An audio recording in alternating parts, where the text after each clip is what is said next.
Hey everyone. So yeah, in this video, I'll show you how to add a header and footer in Google Docs step by step. Headers and footers are perfect for page numbers, titles, dates, or company branding. This full guide for 2026 will walk you through everything clearly. First, go to docs.google.com and open the document where you want to add a header or footer. Scroll through the document so you understand the current layout. To add a header, click Insert, choose Header and Page Number, then select Header. A header section appears at the top of the page where you can type text like a title or company name. To add a footer, go to Insert again, choose Header and Page Number, then select Footer.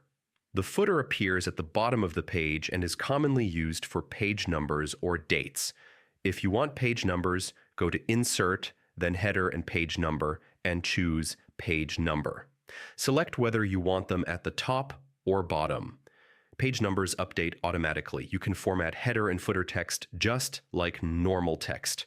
Change font, size, alignment, or style to match your document. For reports or assignments, you may want a different first page header. Double-click the header or footer and enable different first page. To adjust spacing, double-click the header or footer, open Options, and adjust the margins. This helps avoid overlap with the main text. To remove or edit a header or footer, just double-click the area and delete or change the content. And yeah, that's how to add a header and footer in Google Docs step by step in 2026. If this guide helped you, like the video, subscribe to the channel, and I'll see you in the next tutorial.